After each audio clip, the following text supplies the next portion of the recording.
Welcome back, guys. It has been about 2 days since I canned up these milk products, and I just let them cool down, threw them in the fridge, and now they are nice and cold.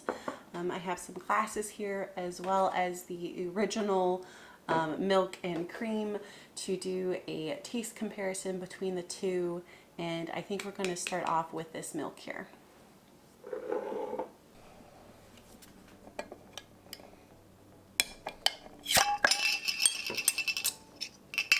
So this is our regular milk, this is our processed milk. They pretty much look almost identical in color. The processed milk is just the slightest tan color. It's barely noticeable. If you're just glancing at them, you really wouldn't be able to tell the difference. I can just barely tell when looking at it in a good light, basically. So not too much of a difference in color change. Smell-wise, smells like milk, and this smells closer to like evaporated milk. If you've had like evaporated milk out of a can or a carton or whatever, this has just that slight evaporated milk smell to it. It's not bad. It still smells like milk to me. It's just a little bit different. So let's do a taste test.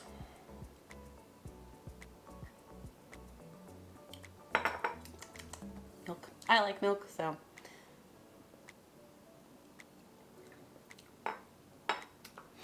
No difference. It really does taste almost exactly the same as the milk that hasn't been processed.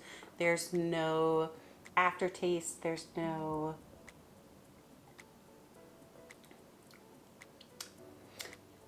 pretty much nothing. The only thing maybe I would say is it just tastes the slightest more creamier.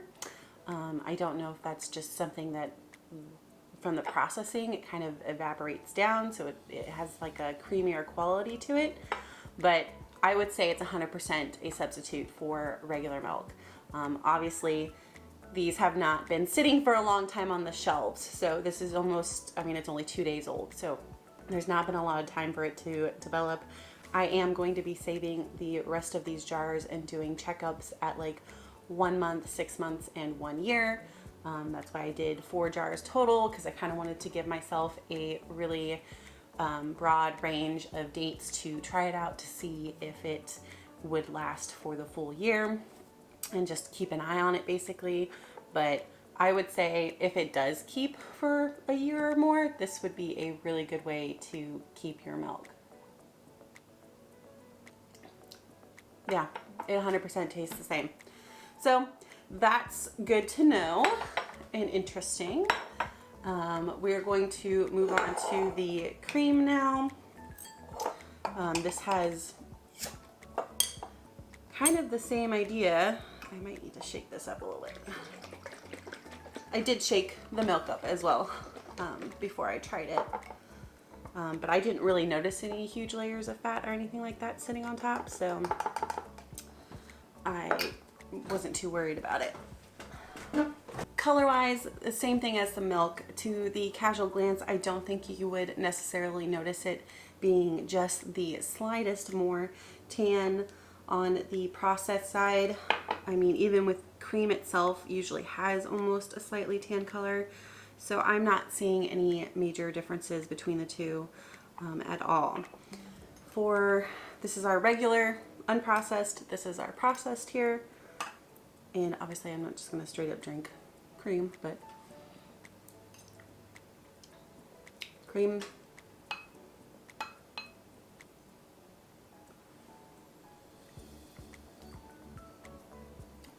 It still tastes like cream.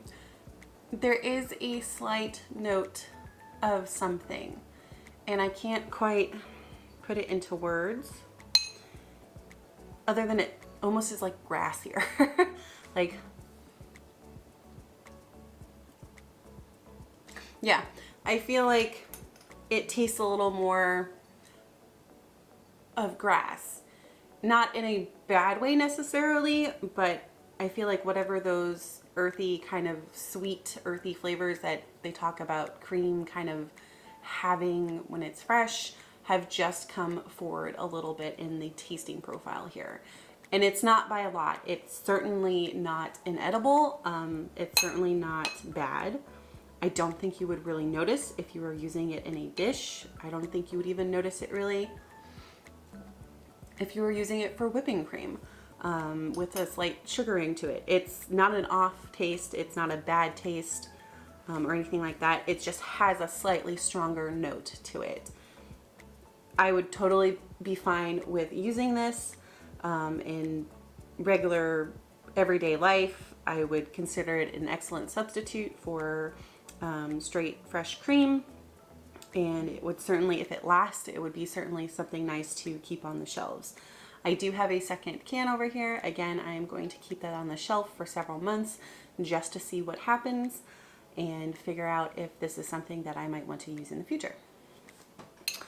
So we'll set those aside. And lastly, we come to our sour cream. Now this has definitely turned out something weird. I kind of had my doubts about being able to do this in the first place just from my knowledge of having made cheese and stuff like that. Like I know that there's cultures in here. I know that they start to activate if you have heat and warmth and stuff like that. Obviously most sour creams regular from the store don't have any active cultures in them, but since it has been activated somehow, I do think there is some sort of change that may have happened here. We're gonna give it a try. They suggested that it would have a weird texture and that just mixing it back together would be totally okay to do. So we'll It's almost like curds, but maybe it'll mix back together. Let's find out.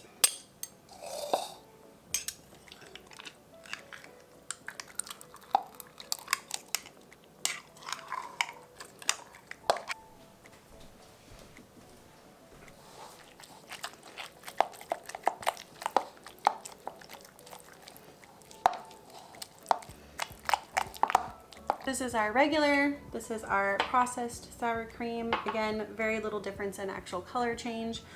Perhaps slightly more tan with the processed.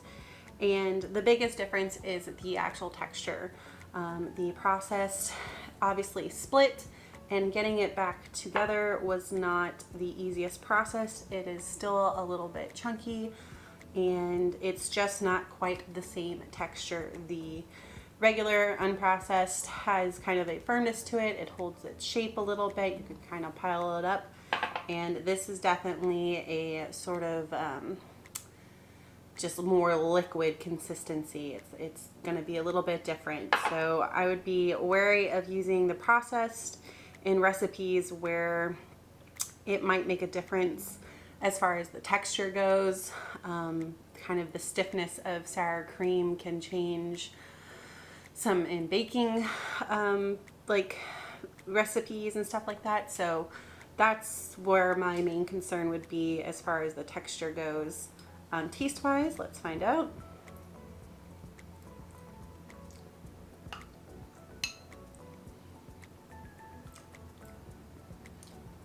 Almost pretty much the same, other than you have like tiny little chunks of something in here.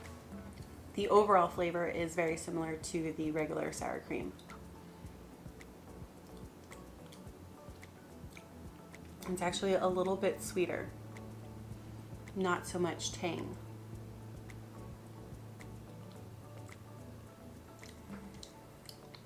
Yeah, I would say it's kind of a very good substitute in a pinch to have some processed on hand. Flavor-wise, there's not a huge difference. It's just the texture. But if you're just slapping some on some tacos or just using some for a dip or something like that, it might be perfectly okay to use.